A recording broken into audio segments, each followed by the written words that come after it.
Hey, I spoke for much too long in the previous part without realizing I had exceeded the time limit, so forgive me for that. Not that TikTok will forgive me, but hey, who cares? Alrighty, no, guys, I was speaking prior to this part about how it is that we are on this earth right now, gathering for ourselves treasures not here, but in heaven, where moth and rust do not destroy. Do you understand what I'm saying? So we have to strive, therefore, to build for ourselves bigger mansions in heaven. Like every good deed that we do here on earth is like a golden brick that we are contributing to our mansions in heaven. I do not believe they're going to be the same size or the same grandiosity of glory.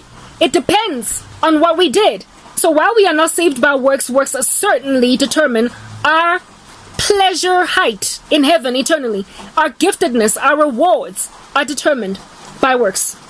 And so therefore, you don't want to have spent your 20 years as a Christian just waiting around for whatever to happen. You need to use your talents. And who wants to be rescued as through the fire? Who wants to live in a tanamount of a rondavel in heaven when you could have a big, fat, chunky, beautiful, like, smart house in heaven? That's what Christians need to recognize. We have to be biblical from the very beginning of our lives to the end.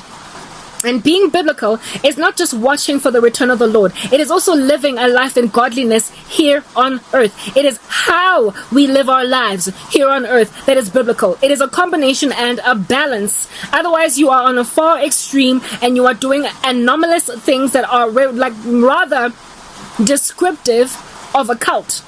Do you understand? They are rather characteristic of a cult when you are polarized in focusing on just one section of Christianity to a point where you disregard all other areas of the faith that the Lord has given you explicit instructions to ride out your faith applying. You must build your house upon the rock where the wind and the waves do not blow it away. And to build your house upon the rock is to grab the revealed word of God and the precepts therein and apply them to your life and do everything in your power as best as possible to honor God in working out the Bible in your life. That double-edged sword, working it out in your life. So it is literally a total combination of everything. We gotta learn balance. Just like anything else in this world, our Christianity must be balanced. So, having spoken then at length about that, I also want to highlight, like I mentioned, the woke agenda and how it is that a lot of people in the world, across the planet at large. So, never mind the United States alone. In the US, the woke agenda, there is a division. People are divided on how it is that they feel about it. And the division is not just between the Democrats and the liberals. It is and the Republicans. It is also between the Democrats and the liberals are the same. I meant to say the Democrats and the Republicans. It is also some of the Democrats that vote Democrat, basically, that are like, but this is going too far.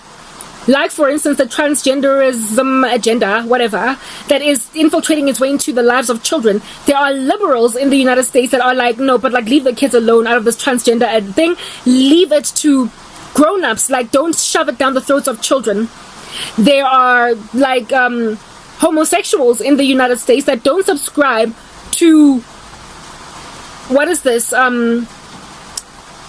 indoctrinating their offspring, their progenies, into a lifestyle of homosexuality if that's not what they're born as.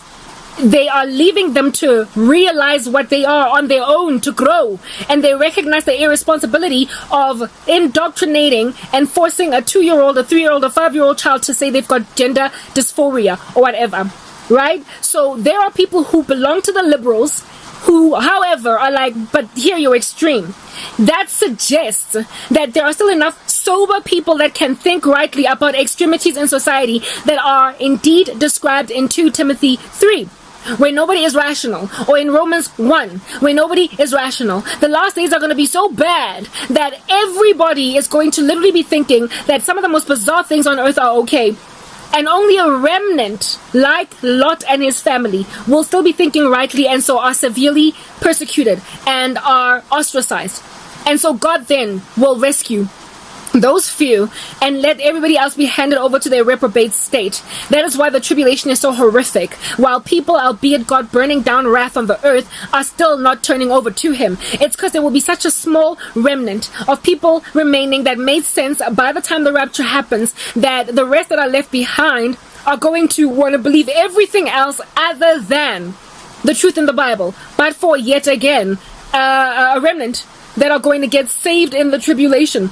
The revival that will happen once the rapture happens, that remnant are going to be even more ostracized than the remnants that were remained prior to the rapture.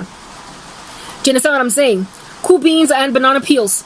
Righto. So now that that's like a thing with the woke liberal agenda in the US, because that's literally the mother of all harlotry in this world. It's very similar to Babylon. I can see why many Americans believe that it's Babylon. Grant up why many Christians across the world believe it's Babylon. They literally export so much harlotry across the world that nobody can breathe or deal.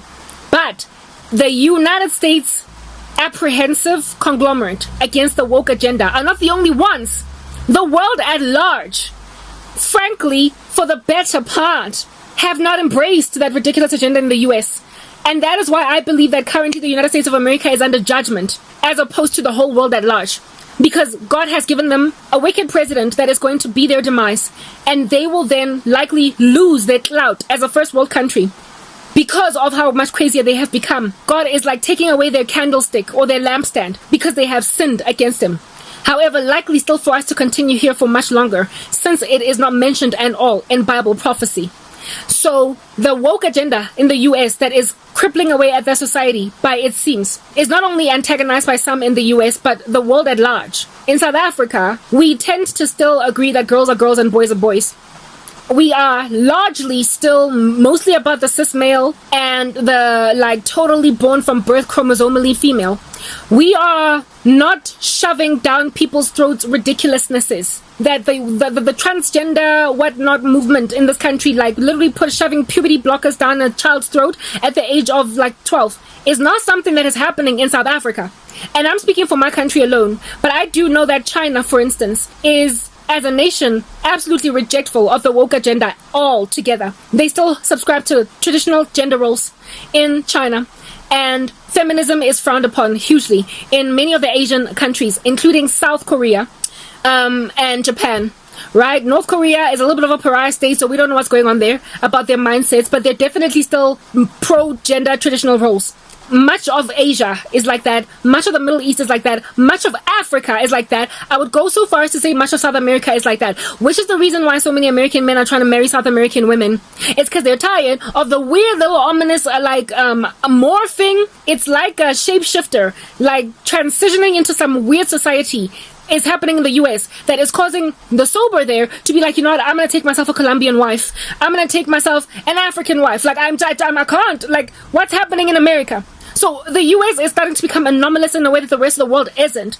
But because it's a superpower, it is imagined that that's being applied everywhere to everybody, but it's not. The reality of people in the US is very frankly not mine here in South Africa. And it is also not what it is that is the reality of many other countries across the world. So if the world at large has not embraced the woke agenda, it has not yet spread like a gangrene then. Meaning that the whole world is not crazy, it's just the US. At least in that regard. Meaning, the US is under judgment, not so much the rest of us.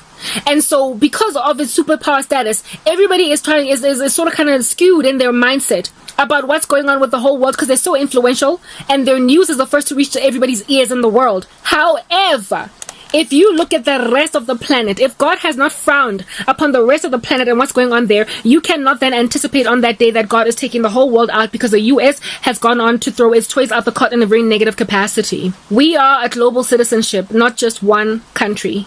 Let's then move on to speak about GMO food and Bill Gates and how it is that he is so violently and vehemently rejected across Africa.